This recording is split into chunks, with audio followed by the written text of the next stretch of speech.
Las urnas son para depositar esperanzas, no son para depositar odios. A continuación le damos la cordial bienvenida al doctor Mauro Andino, analista político.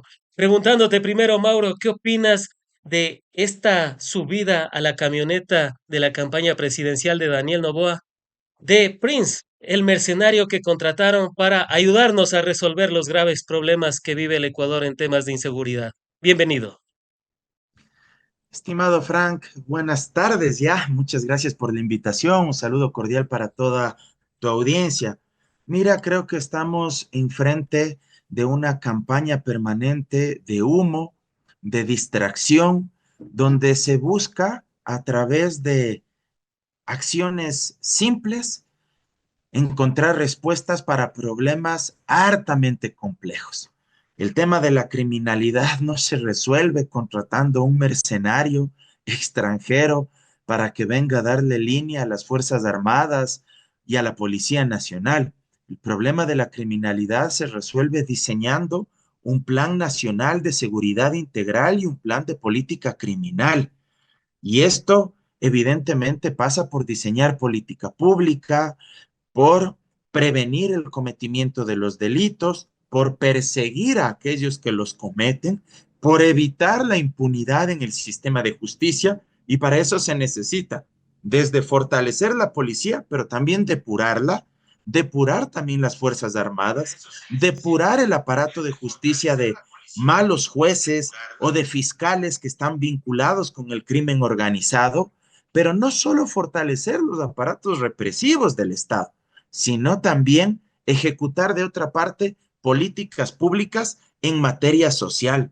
Esto es absolutamente imperioso porque si es que no se ejecuta esto para poder compensar la pobreza y la extrema pobreza que existe en nuestro país, acceso a educación, a salud, seguridad social, empleo y salario digno, la criminalidad seguirá engrosando sus filas, reclutando a los más excluidos de la sociedad.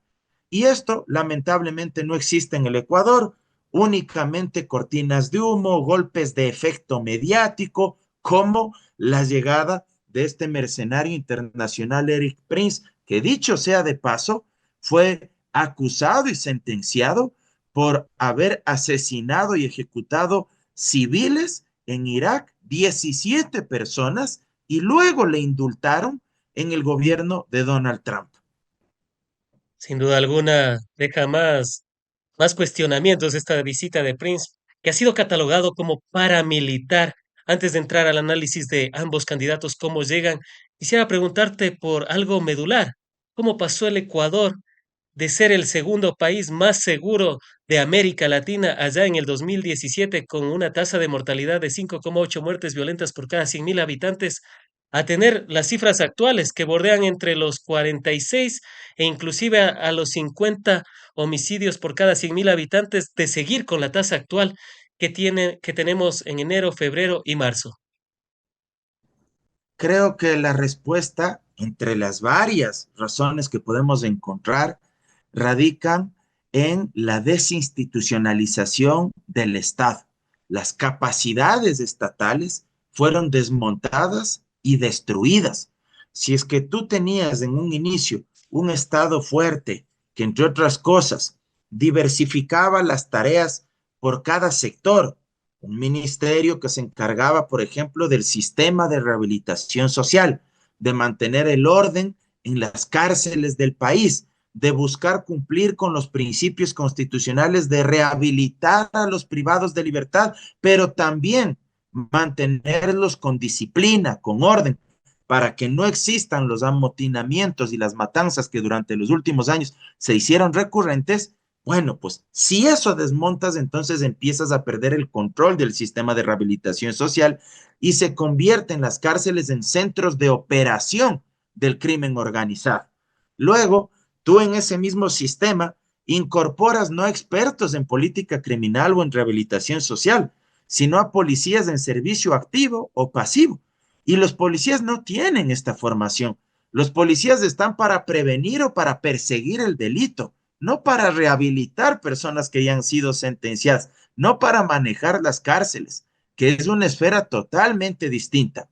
De otra parte, tú tienes una desinstitucionalización de las capacidades de la Policía Nacional, falta de infraestructura, falta de tecnología, de capacitación. Tenemos policías express que se gradúan en 6 meses. Yo pregunto, ¿qué policía graduado en 6 meses puede tener la capacidad suficiente para enfrentar a grupos de delincuencia organizada que están más equipados, que tienen más armamento y que tienen más entrenamiento que la propia fuerza pública? Combatir así a estos grupos se hace imposible. Tú tienes además instituciones cooptadas por el crimen organizado. Por eso yo hablaba de depurar la fuerza pública, de depurar el sistema de justicia. Entonces hay una serie de factores, unas condiciones multicausales que hicieron que paulatinamente el Estado pierda su capacidad de intervención y de acción y que esto se vaya propagando con el tiempo a un punto en que ahora se hace muy difícil controlar y que costará varios años, independientemente de quién gane la presidencia, costará varios años poder resolver y regresar a las tasas bajas, reducidas de criminalidad que existieron en el año 2017. Y dentro de ese contexto, ¿cuál podría ser la mejor opción ya para analizar a los candidatos y el balotaje del 13 de abril? ¿Cuál podría ser la mejor opción para poder mejorar nuevamente la seguridad? Porque veía la historia, a mí siempre me dicen que tengo la mala costumbre de analizar los datos históricos. De 2006 a 2017 se redujo la tasa de criminalidad de 18 muertes violentas allá en el 2006 y 2007 a 5,8 muertes violentas por cada 100.000 habitantes en 2017. ¿Será que la candidata de la Revolución Ciudadana podría hacerlo? Y por el otro lado, el plan Fénix de Daniel Noboa podría ayudarnos en vez de a seguir subiendo la tasa de homicidios como ha pasado en este comienzo de año del 2025. ¿Será que va a funcionar, Mauro? Yo invito a que la gente haga un contraste y una comparación entre lo que ofrece la una candidata versus el candidato presidente. Empiezo por este último. El candidato presidente en la práctica no tiene un plan de seguridad integral. El plan Fénix se convirtió en pura retórica, en un discurso vacío que ha quedado evidenciado en los resultados negativos de criminalidad. Hay un muerto, un crimen violento cada hora en el país. Tenemos a la ciudad más violenta del mundo, que es Durán, más de 140 muertos por cada 100.000 habitantes. No sucede esto en Haití, no sucede esto en Siria, no sucede esto en Irak, en Afganistán, sucede en Ecuador, en Durán. Esa es la realidad y la ineficiencia del inexistente Plan Fénix en el Ecuador. Y esto, repito, como dijimos al inicio de esta charla, no se resuelve con mercenarios extranjeros. Esto se resuelve con un plan integral, estructural, sistémico. De otra parte, me parece que Luisa González ha sido muy clara y específica en recuperar primero las capacidades institucionales del Estado, en fortalecer a la Policía Nacional. Es humillante para la fuerza pública que ahora se pretenda traer un mercenario para que dé línea a nuestros militares y a nuestros policías. Nadie sabe de dónde sale el dinero para pagarle a este ciudadano. Nadie sabe cuánto cuesta. Lo único que podemos colegir es que si gana Novoa tendrá una consultoría millonaria seguramente para disque asesorar a nuestras Fuerzas Armadas y a nuestra Policía Nacional. Creo que en este sentido, Luisa González tiene mayor claridad porque además ella apunta a lo social, que es otra de las áreas descuidadas por el presidente candidato. Más de 60.000 chicos no se matricularon en el nuevo periodo escolar de la Costa y de Galápagos este año. Esto refleja que hay un abandono de lo público, que el sector social que es clave para evitar que los grupos del crimen organizado coopten y secuestren, recluten a nuestros chicos, en la práctica no han recibido la atención que merecen. Creo que Luisa González ha demostrado mayor capacidad, mayor talante y mayores propuestas al respecto. Y creo que ahí la gente tiene que analizar y tiene que tomar la mejor decisión. Ojalá exista la sensibilidad para saber que el ritmo, que el camino por el cual hemos estado transitando no es el adecuado ni es el más óptimo para el bienestar de todos. ¿Quién podría mejorar las condiciones materiales de desarrollo de la gente en el tema de salud, de educación y de empleo? Y nuevamente mencionar las cifras de 2007 a 2017, uno ve que durante la Revolución Ciudadana se sacó a 2 millones de personas de las condiciones de pobreza, la clase media prácticamente se duplicó, el Producto Interno Bruto casi se triplicó y hay algunos indicadores, inclusive los del Gini, que muestran cómo se redujo las desigualdades, no quitando a los de arriba, sino haciendo que los de abajo tengan mayores ingresos. ¿Quién podría hacerlo para quitarle la base social a los GDOs, a los grupos de delincuencia organizada? Creo que es fundamental invertir en lo social. Hay amplia literatura al respecto. Ningún país que ha vivido violencia criminal profunda, áspera, dura, ha resuelto este tema únicamente con balas y botas. Los países que han vivido violencia criminal y que han logrado salir de ella, por supuesto que han fortalecido a su policía, a su fuerza pública, pero de la mano han ejecutado política pública para invertir en educación, en salud, generar mayores oportunidades de empleo, salario digno. Y los países más prósperos y que tienen sociedades más cohesionadas y menos violentas, con índices ínfimos de crímenes o de muertes violentas por cada 100.000 habitantes, son aquellos países que tienen un estado de bienestar robusto, donde hay un estado social, donde se garantizan los derechos económicos y sociales para la gente.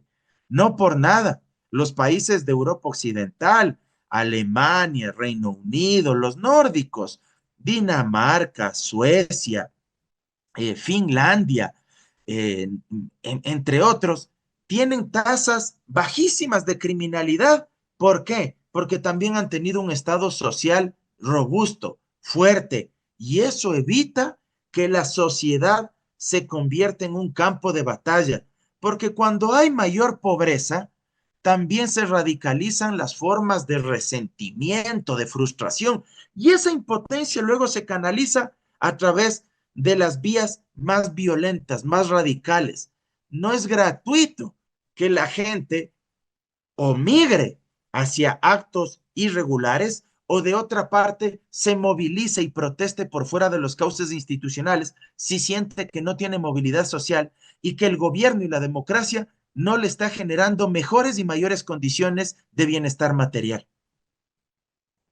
Hay una de las cuestiones también que se menciona bastante y es en torno a las alianzas y la visión internacional que tienen del Ecuador actualmente. Y siempre me gusta también analizar todo esto porque en el año 2015 veía las declaraciones, escuchaba las declaraciones de algunos países, de algunos representantes europeos y le catalogaban al Ecuador como el jaguar latinoamericano. Sin embargo, ahora estamos siendo vistos como uno de los 5 países más violentos del mundo. Inclusive en la Convención Iberoamericana no participó ni siquiera un presidente de la región. ¿Quién podría mejorarnos precisamente este campo a nivel internacional para abrir las puertas? Porque al final somos vecinos, somos de la comunidad sudamericana, somos parte del mundo. ¿Quién podría estrechar esos lazos para tener unas mejores, inclusive, inversiones extranjeras?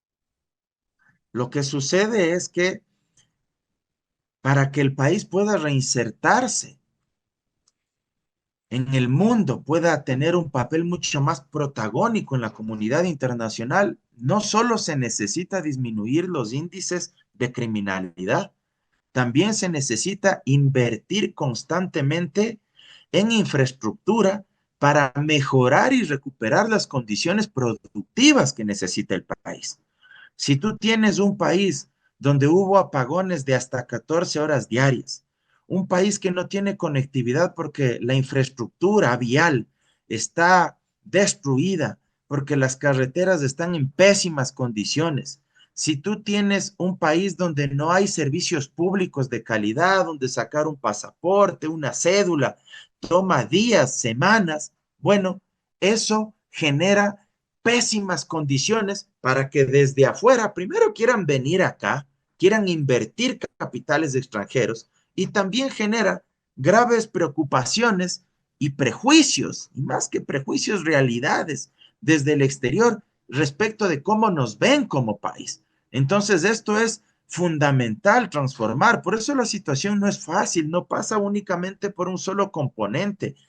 Hay que ejecutar un gran plan en distintas áreas y esto tomará tiempo, tomará varios años, pero hay que empezar ya, porque entre más pase el tiempo, más complicado será recuperar las capacidades del Estado y mejorar la calidad de vida de los ciudadanos. También hay peleas internas, también hay alianzas que se hacen al nivel del Ecuador.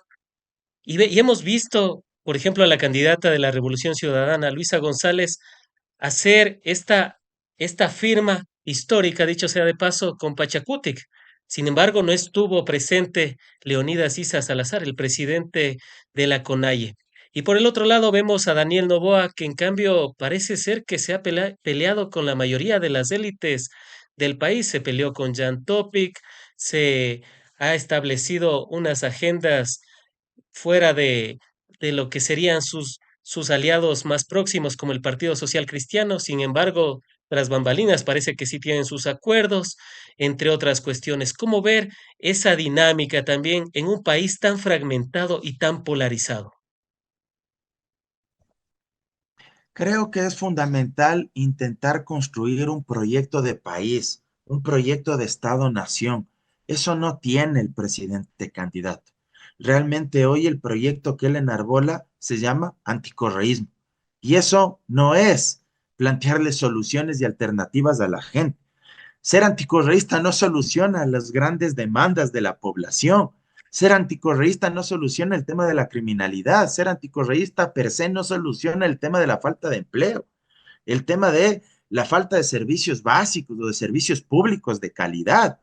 Está bien que puedan tener su posición en contra de una persona determinada, que puedan tener una perspectiva ideológica distinta, pero enarbolar únicamente ese discurso como oferta de campaña me parece que es ofrecerle a la gente odio y es dejar de lado la esperanza, pero sobre todo las propuestas concretas que la gente necesita escuchar.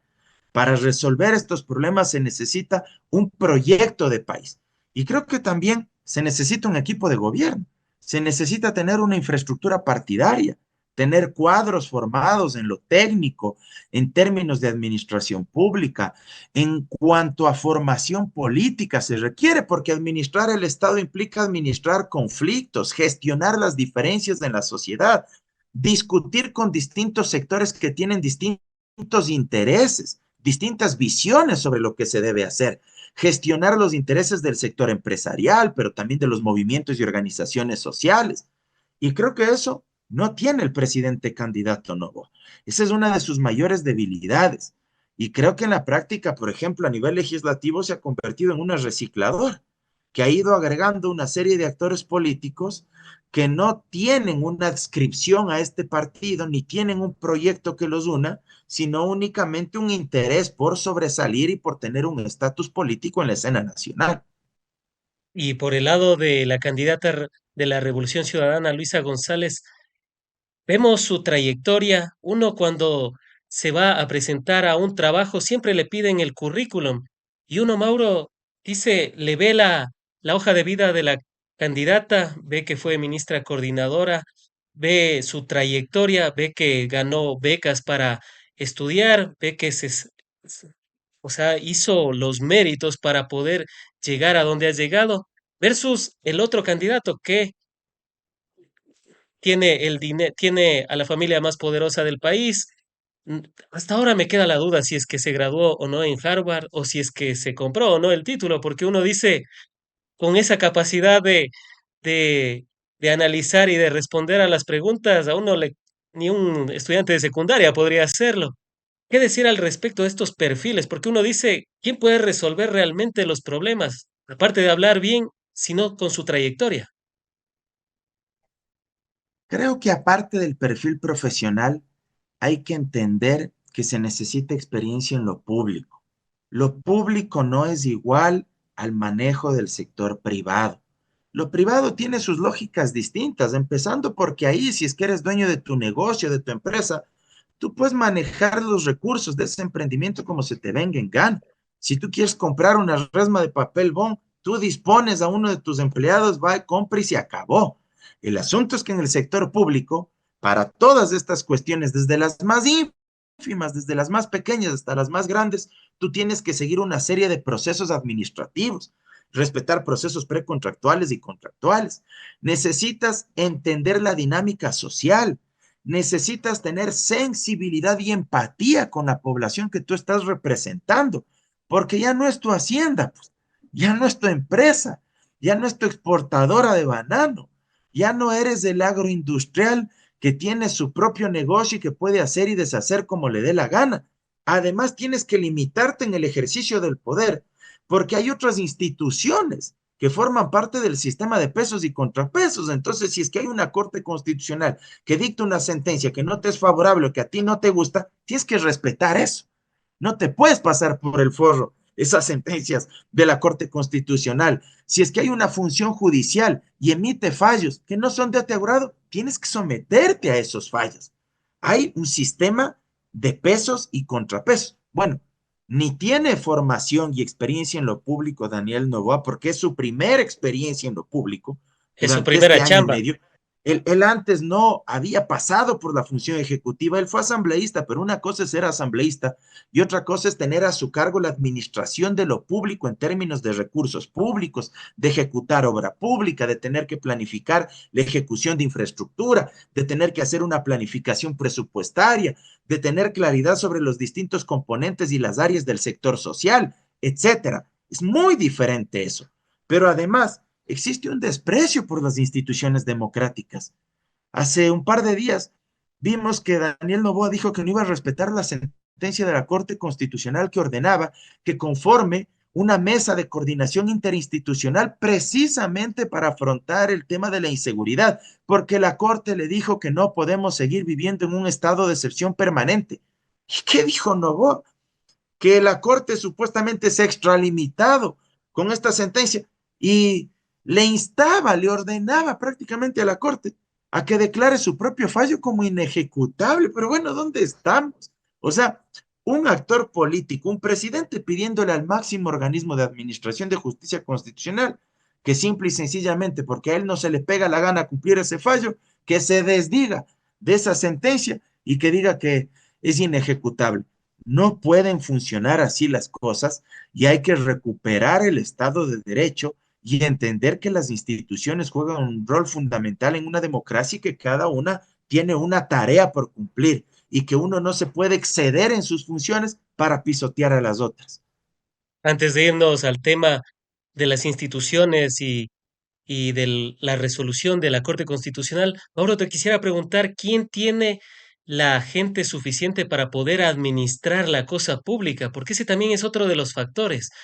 Hasta el día de hoy no tenemos un ministro de energía. Está Inés Manzano, que es ministra del Ambiente, pero ha sido encargada en el Ministerio de Energía. Lo mismo pasó con Luque, que era de Transportes Públicas y luego se fue al Ministerio de Energía. Luque, quien dicho sea de paso, contrató a esa empresa Progen, empresa fantasma para algunos analistas, y que nos ha costado tantos millones y todavía nos ha traído los generadores.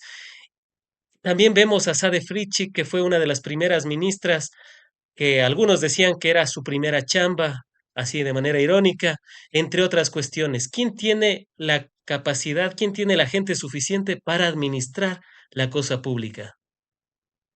Creo que en este caso es evidente que hay una estructura partidaria y un equipo detrás de Luisa González. Ahí hay una experiencia adquirida, hay un know-how donde ellos, digamos, ya fueron parte del gobierno, con sus aciertos y errores, por supuesto, pero ahí se van generando capacidades, ahí se van generando aprendizajes.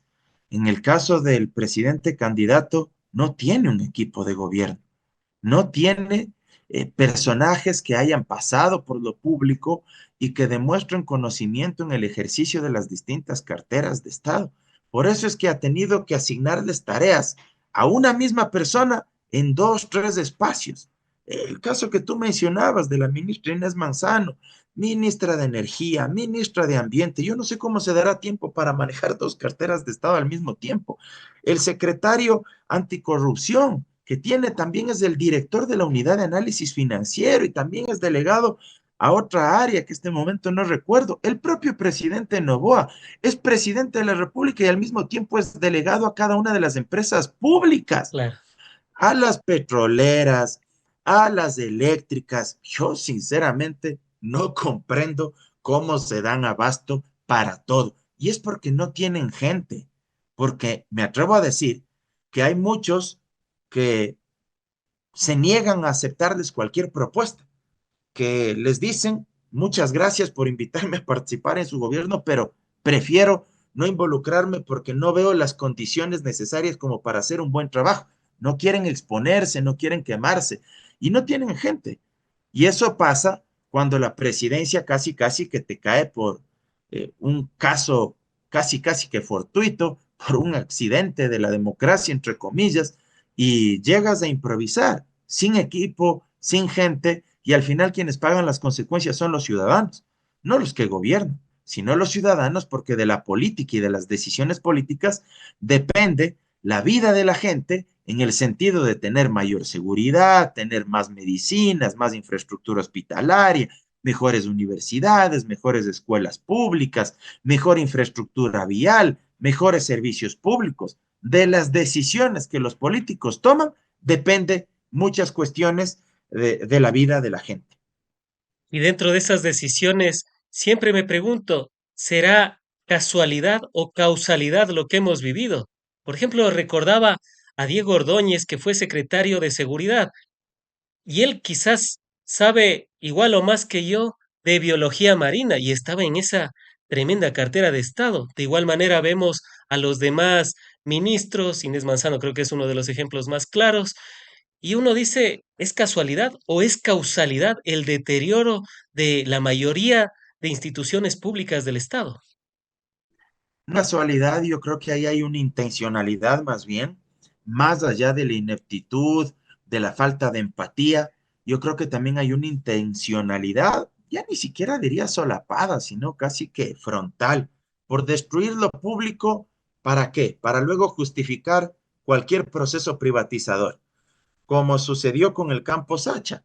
¿Cuál fue el argumento? Que Petroecuador ya no podía administrarlo, que ya no se podían explotar el petróleo en ese campo, el más prolífico, el más productivo de nuestro país, la joya de la corona. Y bajo ese argumento, quisieron entregarlo a un consorcio chino-canadiense que, dicho sea de paso, se especula, y algunos han denunciado, que la adjudicación seguiría vigente y que lo que están esperando es que Novoa gane la reelección para ahí sí efectivamente materializar la concesión del campo Sacha. Y en otras cuestiones se ha visto lo mismo, quieren destruir las empresas públicas para luego señalar es que es necesario vender las eléctricas, es necesario vender las empresas públicas petroleras. En determinados momentos también el gobierno de Lazo se buscó vender el Banco del Pacífico, que sirve como una herramienta institucional para generar mayores niveles de competitividad con la banca privada, para empujarles a los actores de la banca privada que reduzcan las tasas de interés o a que coloquen mayor crédito hipotecario, mayor crédito productivo, porque el Banco del Pacífico ofrece mejores condiciones para los clientes. Entonces, claro, ahí tú ves que existe toda una maquinaria, toda una estrategia deliberada para chatarrizar lo público y luego decir, como no sirve lo público, entonces hay que venderlo, hay que privatizarlo, hay que concesionarlo a 30 años, etcétera, lo cual es una forma solapada también de privatizar. ¿Cómo no olvidar la técnica estándar de la privatización, de la cual hacía mención Noam Chomsky?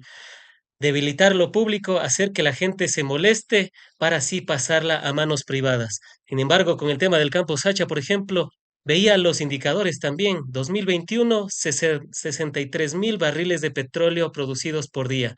2024, llegamos casi a los 80.000 barriles de petróleo.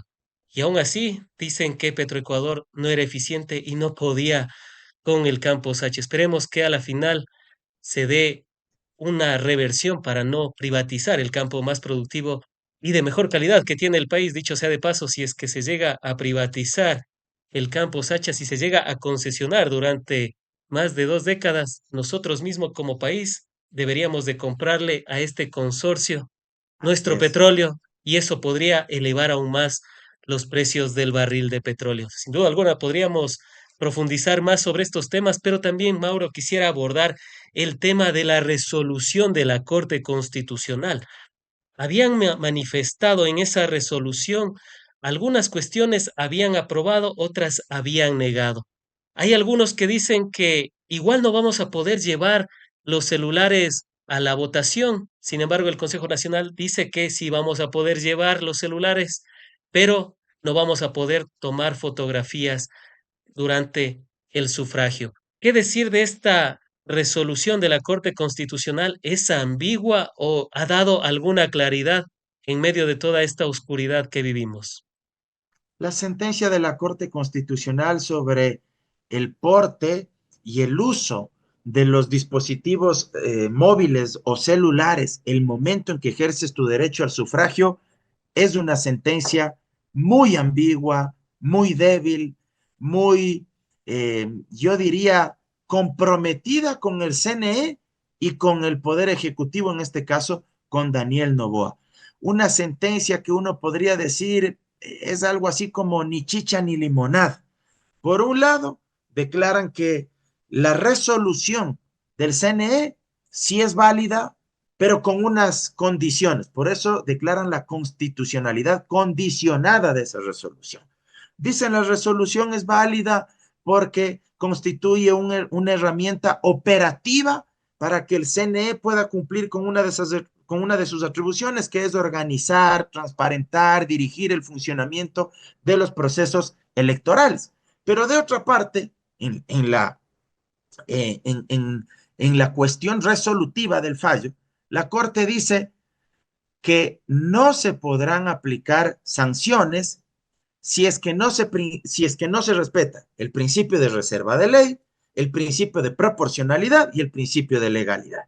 Y esto en la práctica lo que provoca es que esta resolución sea ineficaz. Si es que alguien incumple este tema del celular y toma una fotografía a su papeleta, así a su papeleta, al final del día no va a poder ser sancionado por el Tribunal Contencioso Electoral porque la Corte está diciendo claramente que la infracción que la sanción, perdón, que la sanción debe haber sido previamente tipificada, por eso habla del principio de legalidad, y esto significa que tiene que haber estado previamente tipificada en la Constitución y la ley, que se debe respetar el principio de proporcionalidad, es decir, que la sanción debe guardar correspondencia, debe ser coherente, debe ser equivalente con la infracción cometida. Y obviamente que te quieran clavar una multa de $32,000 por tomar una foto a la papeleta no guarda ningún tipo de equivalencia, ningún tipo de proporcionalidad.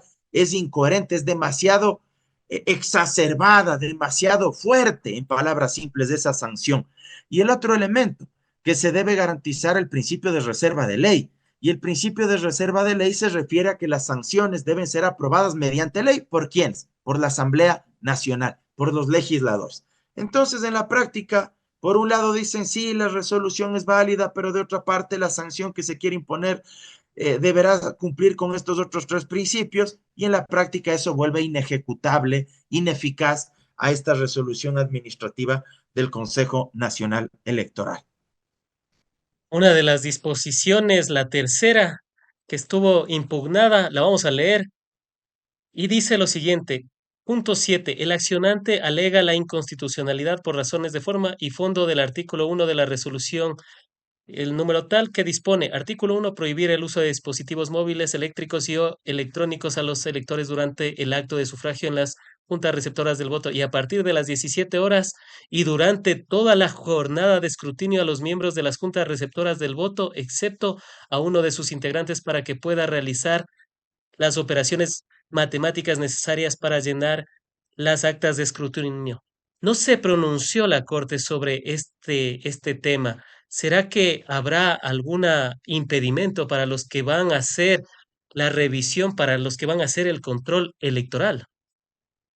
No hay ningún impedimento porque la Corte en la práctica lo que señala es que la resolución queda vigente de manera condicionada a los factores que te mencioné, pero la Corte en ningún momento dice que se permite que se prohíba, a su vez, que se prohíba a los miembros de las juntas receptoras del voto tomar fotografías. Así que los miembros de las juntas receptoras del voto pueden hacerlo, no están impedidos de aquello, pero algo adicional, la propia Diana Tamaín dijo algo que parecía de Ripley.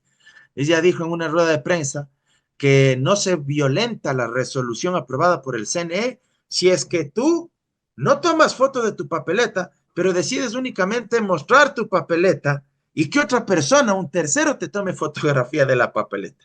Que ahí no se violenta la resolución administrativa del CNE. Así que yo invito a la gente, quien quiera tomar una fotografía de su papeleta, que vote, muestre la papeleta y que un familiar suyo le tome una fotografía y no pasa absolutamente nada al respecto.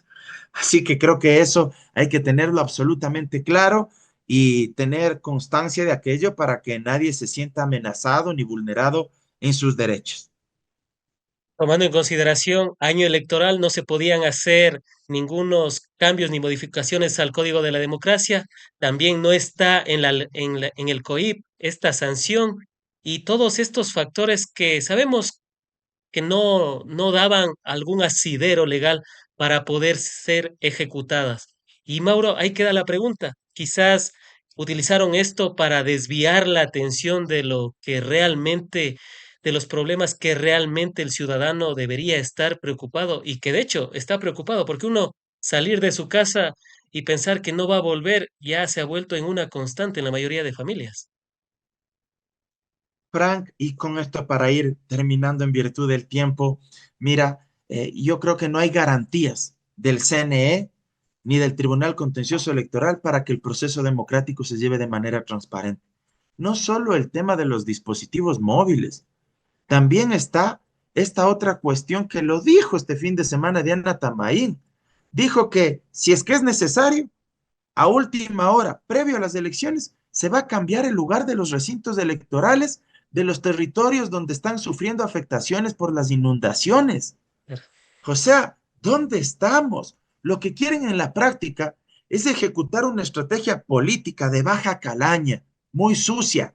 ¿Para qué? Para desmovilizar a los electores, que no sepan a último momento dónde les toca votar y dejen de sufragar en los territorios donde Daniel Noboa es débil electoralmente, para que la votación que potencialmente va a ir donde Luisa González, y esto ya se vio en la primera vuelta, provincias de la costa, se disminuya y a mayor ausentismo se distorsione el resultado electoral y pueda obtener una ventaja Daniel Noboa y pueda ganar las elecciones. Esta es una práctica a todas luces mañosa.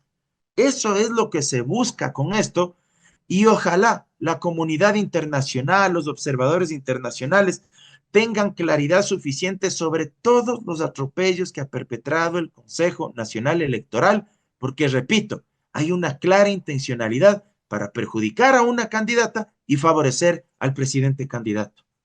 Por eso es que querían tomar esta decisión de hacerle el voto casi voluntario, porque estaban diciendo, dependiendo de las condiciones climáticas, el permitir o el justificar que no vayan a votar. También eso era parte de esa estrategia. Así es, efectivamente querían desmovilizar, aunque eso era totalmente ilegal, porque el Código de la Democracia señala con claridad que el voto es obligatorio y hay una sanción económica para quienes no sufragan. La Constitución señala que el voto es obligatorio, pero ya querían inventarse cualquier barbaridad para desmovilizar a los electores porque saben que en las clases medias bajas y sectores populares el voto mayoritario va para Luisa González. Esto se pudo ver en la primera vuelta. Entonces aquí hay una estrategia perversa para perjudicar a una y favorecer a otra. Para finalizar, y no sin antes agradecerte por haber estado aquí, con en retrospectiva, ya lo saben, amigas y amigos, contando verdades en cantidades industriales y en proporciones monumentales. Gracias a ustedes también por suscribirse al canal, dejar su épico pulgar arriba, comentar y aportar también al debate nacional. Para finalizar, Mauro, dos cuestiones. Desde tu perspectiva, si es que esto siempre le dejamos abierto al entrevistado, ¿cuál sería la mejor opción para mejorar las condiciones materiales de desarrollo y así este 13 de abril ver un nuevo país o continuar con el nuevo Ecuador de Daniel Noboa? Y la otra, ¿se puede y se podrá confiar en el proceso electoral tomando en consideración que las instituciones, tanto del CNE, el Tribunal Contencioso Electoral, la Corte Constitucional, entre otras, le han servido de alfombra al primer mandatario? Empiezo por la última, ya lo dije hace un instante, no hay garantías, no se puede confiar en los árbitros electorales. Lamentablemente también la Corte Constitucional le está haciendo la veña al presidente de la República y eso solo permite que acumule más poder y que se sienta más prevalido de atropellar las instituciones y el sistema democrático. Y en lo otro, yo he sido claro, mi voto será por Luisa González. Yo creo que aquí lo que está en juego no solo es una elección, aquí está en juego ser república, ser democracia o definitivamente ser una hacienda bananera, ser una monarquía familiar donde el presidente candidato tenga a su vez a su mamá como potencial presidenta de la asamblea, donde el papá del presidente es el hombre más rico de este país y donde la tía del presidente es una de las mujeres más millonarias y más ricas de este país. Bueno, eso es lo que está en juego, ser república, ser democracia, donde todos podamos decidir sobre los temas más importantes de nuestro país, donde podamos tener educación, salud, seguridad social, trabajo, salario digno, versus un emporio familiar que quiere gobernar para sus propios intereses y que además quiere precarizar aún más a la clase trabajadora. Han sido las apreciaciones del doctor Mauro Andino, jurista y analista político, a quien como siempre agradecemos por haber estado en el espacio, seguros de contar con tu participación en futuros análisis, diálogos y debates de la coyuntura nacional. Muchas gracias a ti, Fran, y siempre a las órdenes. Abrazo enorme.